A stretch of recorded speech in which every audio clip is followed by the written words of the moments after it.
When the leading edge of Hurricane Hilary approached the Borrego Desert, I watched from a high vantage some miles away. A line of thunderheads organized into a mothership supercell that exploded with frightening power in the dark hours before dawn. Once it began, it stayed lit for 20 minutes, like a giant glow plug. Sparks crazed its clouds and licked the ground, while a constant flame burned within. The explosive encounter was as much about the land as it was the clouds. Like a Tesla coil, the ground was part of the circuit of the storm. It was the land's response to the hurricane at that place, the Borrego Desert, that polarized the energy, amplifying the clouds into an arcing demon. The site hinted at scenes our ancestors recorded in myth and petroglyph. The archetypes of major religions, past and present, largely consist of anthropomorphized interpretations of plasma events and phenomena. Not only the event, but equally important, the location it was witnessed is immortalized. For the moment, set aside whether you believe in gods, demons, or aliens. Ancient people believed, and if we want to understand the message they left, we need to reimagine the context for it. Dr. Anthony Peratt demonstrated that ancient petroglyphs depict plasma instabilities in the Earth's plasmasphere. Specific discharge patterns, such as Squatter Man and Jacob's Ladder, to name two of the most prominent, are pecked into the rocks on 6 continents in identical form and context to verify that some global plasma event took place roughly 12,000 years ago. The Squatter Man image of a glowing plasma current forming toroid rings. The rings are known as reactive currents, formed by magnetic and electric field induction circulating around the central discharge. The central discharge is a current following the field lines of Earth's own amped-up magnetic field. What Dr. Peratt does not discuss in his work is the consequences to Earth's weather beneath those descending arcs of glowing plasma. After all, one must realize magnetic field lines have no ends. They are electromagnetic interference patterns generated within the Earth and make continuous paths all the way through. Peratt's instabilities were auroral currents similar to the polar aurora we experience today, but amped up to the point they glowed along the field lines much further from the poles, appearing higher in the sky and visible all around the globe. Much of Earth's circuitry is internal and unknown. Electrical discharge patterns and how they occur on planetary bodies provide the most outwardly obvious clues. It's electrical discharge that makes patterns, planetary crust, weather, and atmospheric phenomena. And it's what is portrayed as the archetypical demigods, demons, and alien craft in the various narratives. The atmosphere and crustal surface present a unique interface to electric currents. It presents an enormous resistance to the current. Also, the plasma physics of near-Earth space becomes quantum chemistry in the atmosphere and solid-state diffusion in the crust. The charge densities follow geometry shaped by these interfaces, which influences the shape of discharges and its effects. The evidence is in the geology of Earth's crust, where the electromagnetic effects left undeniable patterns, and even in the patterns of weather today, although it's operating at a much lower wattage than it used to. We'll talk specifically about discharges that occur vertical to the plane of the ground, as in cloud-to-ground lightning, which strikes normal to the ground and leaves a pattern such as a crater. Some types of planetary discharge display different aspects of magnetism and reactive power because they are not oriented perpendicular to the ground, like cloud-to-cloud or ground-to-ground arcing. Those are point-to-point connections that have a different return path in the circuit. We're going to examine radial discharge from the sphere of the planet, which produces coaxial discharge circuits where the discharge and return path share the same space. This is important because we tend to think and work in terms of Euclidean geometries. Spherical planets are spherical capacitors that produce spherical electromagnetic fields that move currents around in spherical geometries. Straight lines projected on a sphere are no longer straight. They become geodesic, Parallel lines are no longer parallel, and geometries become distorted. This leads to tessellation of plasma structures in a spherical capacitor as charge separates into cells. Interference patterns of compression and rarefaction in a charged atmosphere leads to negative charge in plasma separating into cells surrounded concentrically by positive charge, or vice versa. Given the spherical geometry of planets, these form as tessellation cells in the atmosphere and crust. Tessellation cells are what shape charge accumulation and separation and produce various atmospheric and crustal electrode patterns that are absolutely essential to understand the fractal shapes in geology, weather, solar storms, or any other effect of spherical capacitor discharge. Tessellated cells are not point sources, but act like opposing electrode plates with uneven pulsing energy. In conductive layers of the atmosphere, tessellation cells will contain a volume of charge that forms an electrode. Electrodes will stack naturally due to mirroring effect of capacitance to form segmented, polarized columns. Charge distributions at one end of a cell mirror charge distributions at the other in opposing polarities. This forms a pagoda-like structure of a coaxial stacked capacitor, with its base grounded to Earth and its column extending to the plasmasphere, sheathed by its own magnetic field. This structure is the segmented, or one could say corpuscular electromagnetic domain, where atmospheric discharge occurs. In terms of an electrical circuit, this is the same corpuscular structure that forms coronal discharge from the sun. Tessellation cells are what shape anode tuffs, as anyone familiar with the SAPPHIRE project has seen. It is the structure of Earth's own coronal discharge and all spherical capacitors, including all the stars, planets, and moons.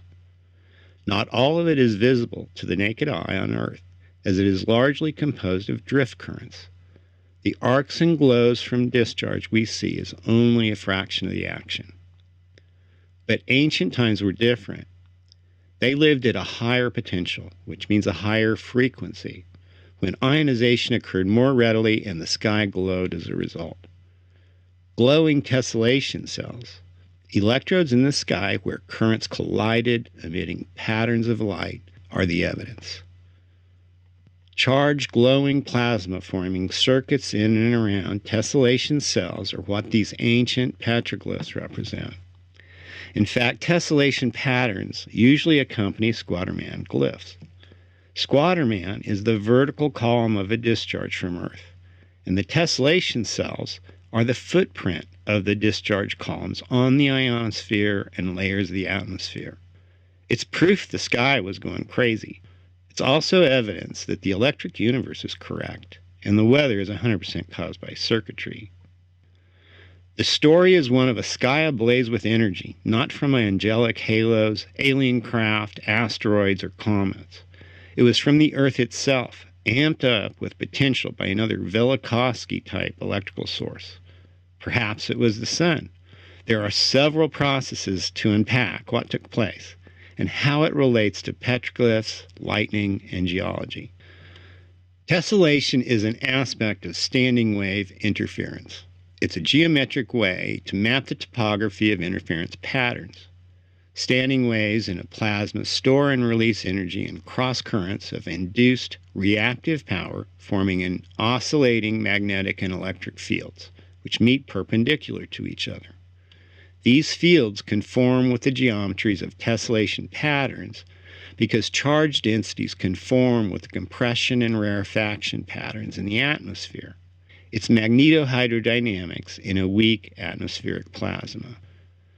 Tessellation cells vibrate to form standing waves within standing waves. This can go on forever, by the way, with frequencies within frequencies making standing waves within standing waves in fractal repetitions, creating complex tessellation patterns. Tessellation will produce a variety of geometries, including polygonal, spiral, radial, polka dot, and linear patterns. They can become unstable, transient patterns or stable, standing wave patterns. They can fractionate into multiple holographic echo patterns in cells lateral to each domain. However, there are several influences that lead to certain tessellation patterns that can be found repeatedly in cloud formations, geologic structures, and elsewhere in nature. They are responsible for the array of spiral, concentric ring, checkerboard, and fluid maze petroglyph images packed into the rocks. The ancients witnessed these glowing, sparking patterns in the sky and considered them messages from the gods. Glowing tessellation patterns in the ionosphere were from a high-energy event like the aurora that would commonly occur at the poles. The reason aurora discharge looks like curtains of light is because the light is produced by glowing tessellated cells. The Birkeland currents that reach Earth pass through tessellated atmosphere. Everyday weather is patterned by tessellation also, but with more subtle energy. Geologic regions of Earth display the results of sputtering, glow, and arc discharge patterned by tessellation during times of extreme electrical stress. Moon craters are the footprint of tessellation cells, as are Earth's craters and some of its mountains. We can deduce cause and effect that creates these various conditions because it can be reduced to the pure logic of circuitry. Once a tessellation cell forms an electrode, another forms naturally by capacitance in vertically adjacent charged layers of atmosphere, attempting to mirror the first layer. These layers form in opposing polarities, creating dipoles between them and forming a coaxial stack capacitor circuit between the ionosphere and ground. Each segment in the stack has its own frequency, or phase, in constant feedback with adjacent segments as current flows through.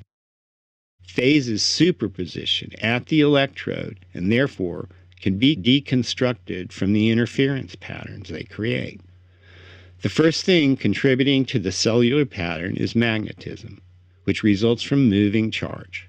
Whenever there is moving charge, as in a lightning discharge, the current establishes a magnetic field around it. This forms a columnar sheath around the current with magnetic walls to enclose the domain. Everywhere inside this domain, electric-magnetic forces are dynamic. The domain compresses and expands with the movement of charge through it, which pinches the magnetic sheath. A fast-moving current constricts the domain hyperbolically, while a drift current leaves the domain loose. As one cellular domain constricts, it draws energy from surrounding domains, which expand. The hyperbolic shape is a consequence of dipoles rotating at different rates and phase angles produced by reactive power interference in the process of magnetic pinch. This shape shifting is important in driving charge to and fro within the domain, creating cyclic patterns of induced drift currents. Looked at in cross-section, one sees cross currents of oscillating radial and circumferential induction fields, compounded by leading and lagging periods between voltage and current phases. Electric fields move ions one way, while magnetic fields move them another way, and leading currents pattern first and lagging currents come to overlay. Repeat this in cycles, adding energy from the surroundings as available, and complex standing wave patterns emerge. How tessellation patterns electrodes, currents, and circuits in the atmosphere depends largely on the charge carriers. Nature doesn't use copper wires. Atmospheric charge is water, ice, or dust-borne charge, called bound current, when it's moving, and it derives from coherent polar alignment of charge densities on aerosols and condensates. It turns the clouds into cells and filaments of weak, dusty plasma, even though the particles are mostly water vapor, not dust. Water in all its forms is far more electrically structured and complex than a piece of dust. Capacitance forces dipolar separation of surface charge on any body. Electric fields align these into coherent bodies of bound current, similar to the way an electric field coherently aligns magnetic dipoles to create a magnet. Coherent bodies of bound current in the sky are called clouds, and it's why they look like electromagnetic interference patterns. That is exactly what they are. Tessellation cells are contiguous radially as well as tangentially to the sphere of the Earth throughout the atmosphere. It's structured like bubble wrap, where the bubbles are organized in layered columns. Currents are free to flow from bubble to bubble and interstitially along bubble interfaces. Our focus is on discharge currents that fount from the Earth radially, but it is important to be aware of the lateral interconnectedness of the discharge domains as well, because cells trade energy in this direction. Visible condensation is evidence of continuity in currents delivering energy in this way. Look at developing cirrus clouds and you'll see a continuous backbone of condensation form that displays continuity for the circuit. The circuit will branch tendrils to fill cells around it, ultimately making the shape of a feather or horsetail with a 90-degree bend at the end, where the current turns with the cell walls as the induction phase changes its direction to be field-aligned with the cells. Stratospheric ice-borne charge tends to separate into linear filaments that rotate into cyclonic winds that are ungrounded. Waterborne mid-level winds are influenced by the ice layer above and the surface ground layer below, giving it three-phase, ungrounded current activity, which evolves into tetrahedral shapes. Ground surface charge is from dusty, heavy, diffuse ions that are influenced by potential with the more uniform charge distribution in the ground beneath, so tends to draw tornadically from four sectors. Ground charge on Earth is negative because it's grounded to Earth and transports by solid-state diffusion. It draws charge primarily from below, coning upwards to meet positive charge saturating the surface of the domain footprint. On Earth, this interface becomes a grounded three-phase junction. Earth's atmosphere forces the domain to become a multi-phase circuit. Under tension, an atmosphere layers itself by dielectric properties at different altitudes as density, temperature, and chemical composition change.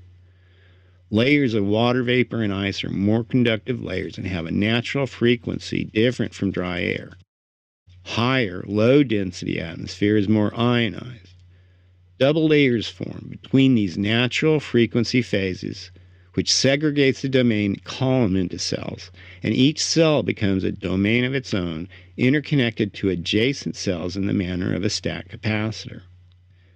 Each segmented cell has its own natural frequency response to the enormous electric field that contains it. The electrode pattern is the superposition of each contributing frequency where charge separates. At discharge, segments join, coupled by resonance, and become a coaxial closed-circuit current. Much of it is composed of reactive drift currents that go unseen because the entire domain is actually a sputter pattern. Arc and glow mode currents form in and around the high-density center of the domain, except in the lower water cloud cells coupled to ground, where arcs filament around the center of the domain. The electric field beneath the thunderstorm is locally amplified by the tension between the plasma in the clouds and the plasma ground surface charge.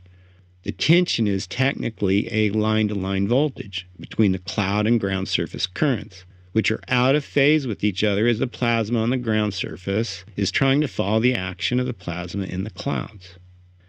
Atmospheric scientists don't understand anything I just wrote. They believe lightning is a dielectric breakdown of static charges and can't understand why their math doesn't work. The voltage potential between line-to-line alternating currents is subject to spiking when resistance drops. This happens when phases match, which causes the dielectric breakdown. It's a different calculation.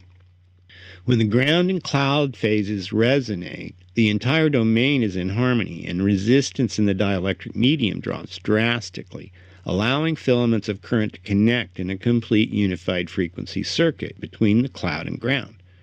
It's how nature tunes itself, like one tunes a radio.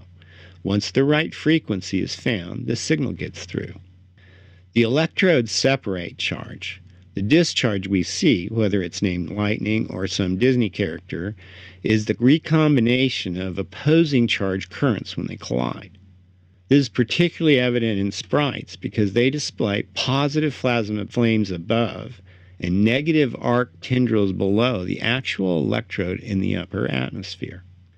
The sprite shows both the charge separation and recombination in a visible discharge as current filaments through the electrode pattern. Mature thunderstorms, with their anvil tops and rotating mesocyclones, essentially fill the lower segmented cells of the columnar domain, and the entire structure acts as bound currents in a circuit. The middle, toroidal layer snaps and pops as it grinds between the other layers like a motor. Most cloud-to-ground lightning is generated around the central updraft of a thunderstorm. Because a mature thunderstorm is the domain, and its central updraft is its positive inner current surrounded by a torus of negative cloud-borne charge, the faster the updraft, the more sparks are generated around it as current channels back to Earth in a coaxial circuit. Anvil clouds are electrode plates in the stacked capacitor. Momatis clouds are tessellation cells within the anvil that collect charge into tufts. The cloud base and wall cloud of a thunderstorm are footprints of the bottom of the domain cell. Tornadoes and Markland discharges from the rotating thunderstorm cell, connecting to ground and are forming fractally similar embedded domains. In high wattage events, connection of the discharge to ground can cause a resonant frequency discharge to take place at the interface, which will sputter a crater. Electric waves of charge build, reflect, and superimpose at the interface of a high dielectric in the same way sonic waves build to a shock wave when they reach the speed of sound in a given atmosphere. Resonance forms a standing EMF shock wave when it's slowed from near light speed to solid-state diffusion speed at the air-ground interface, called a resonant frequency discharge, that splays perpendicular to the vertical discharge column across the plane of the ground with nuclear intensity. Energy expended along this plane is also called reactive power, and it forms induced currents in both the ground and atmosphere at the interface. Because this interface is exposed to ground charge, ground surface charge, and the influence of cloud charge with lead lag effects, they all superimpose on the ground surface in a multi-phase grounded interference pattern. Because nature always finds a balance, the multi-phase pattern is usually dominated by three phases, and therefore a three-phase grounded pattern is most common. Because of the explosive power of resonant frequency, enough energy is often available to express all three phases in the landscape. Not all craters are created equal. Some are produced by rotating Markland currents, and some are sputter patterns that removed layers of charged earth. Most have raised rims deposited by dust drawn by magnetic induction to the edge of the discharge domain. In the examples shown, typical features of the pattern are produced by sputtering winds and arc discharge that excavated and redeposited the topography. A radial discharge pattern on a single vector from both sides of a ring, and sometimes with a bar crossing through the crater ring, appears in most cases. This is due to magnetic field induction is always biased to one side of centerline because of lead lag interference. Tops of craters show evidence of being swept by fast linear electric winds being driven in the grounded three-phase keystone pattern. All of these features and several more are evident in the Richat structure, which was formed by a large, hot, supersonic, three-phase buzzsaw of a Markland tornado. The circular rim is from electric field induction outside the magnetic sheath of the domain. It's the footprint of the Richat domain. The rim is raised by an inflow of dusty winds drawn to the discharge, and this can be confirmed by how the layering of the rim is structured. There is regular interference that canceled the rim building at intervals on one side of the ring, giving it a saw blade effect where shock waves formed. A raised rim forms when windborne ionic dust is drawn in and sticks to the charge-saturated ground where induced ground currents flowed. The crater and depressions are where matter was lifted because it carried a surface charge from saturation with ground surface. The sputtering lifts everything saturated by ground surface charge down to the interface with the ground charge. This interface is flat, so it leaves a flat crater floor. In other words, the shape is a pattern of cathodic and anodic hotspots in the ground and the action of ionic dust-laden winds redistributing matter from cathode to anode by sputtering. Because tessellated domains form both anodic and cathodic regions, polarities can be reversed and form a mountain instead of a crater. These also conform to the keystone pattern because whereas a crater's pattern is biased to the ground phase, mountains are patterned with more emphasis on the ground surface phase because it is primarily formed by ionic, dust-laden ground surface winds in that frequency. Moon craters are simple discharge structures compared to terrestrial craters because they are only two-phase direct current coaxial discharges and have no keystone-type standing wave complexity of multiple resonant phases. There is just a lead and lag phase of the discharge and return circuit, which sputters away matter saturated with ground surface charge to the level interface with the moon's ground. That is why almost all the moon's craters have flat floors and are all of the same depth. Tessellation is evident in doublet craters that are joined without any evidence of one having ejecta spilling over the other, as if two asteroids improbably landed simultaneously. Sputtering does not make ejecta in the first place, and a doublet is so obviously caused by tessellation that one day small children will laugh about the idiocy of impact craters in the way we laugh at flat earthers today. Tessellation is especially apparent in the occasional hexagonal and squared craters found among otherwise round craters on the moons. It's the natural spherical geometry of an area surrounded by circular cells. This same effect is seen in geologic structures impressed with strong electric currents. A high but steady current forms close-packed, tessellated polygonal columns. In this image shown, each column has a head and almost buried foot feature, like a battery, defining where the electrode interfaces were. Not all discharge is above the surface, though. Discharge punches Mars, karst, breccia, and kimberlite pipes through the crust. The shape these structures take is the product of where the depth of the electrode junction is and whether it's sputtered matter out or left a desaturated zone behind. Subsurface discharge is primarily from energized aquifers or mineral deposits that vaporized and vented to the surface, leaving various blowhole and fulgurite tubes. It's no exaggeration to say every landform on Earth can be identified with an understanding of energy, frequency, and vibration. In a holographic, electric universe, everything is an interference pattern, including matter. It's just potential energy stored in a standing wave.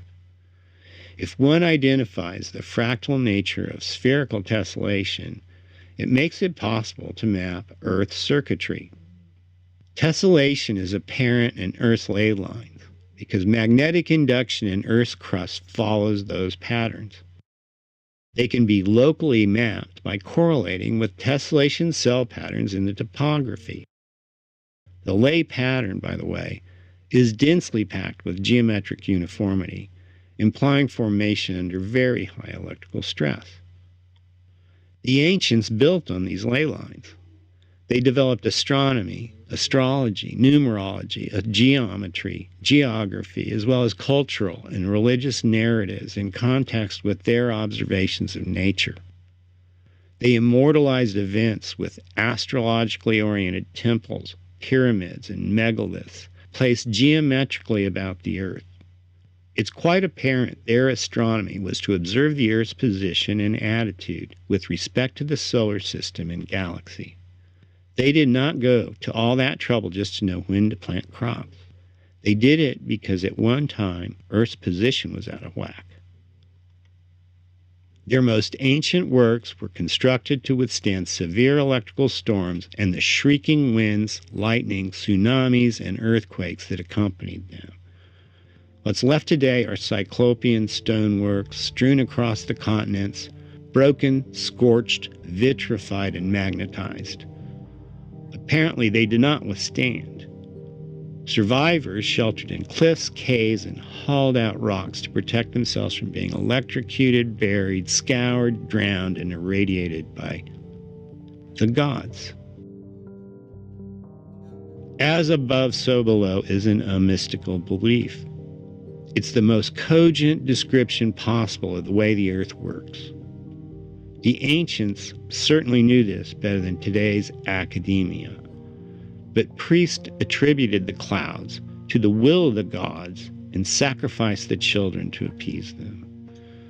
That is what misunderstanding nature will do when priests and academics bring their fears to the altar. We need to stop this nonsense and recognize things for what they really are. Who knows what's in the future of an Earth with a magnetic field that's shifting? Whatever happens, when the storm comes, leave the children alone. It's already too late to do anything about it.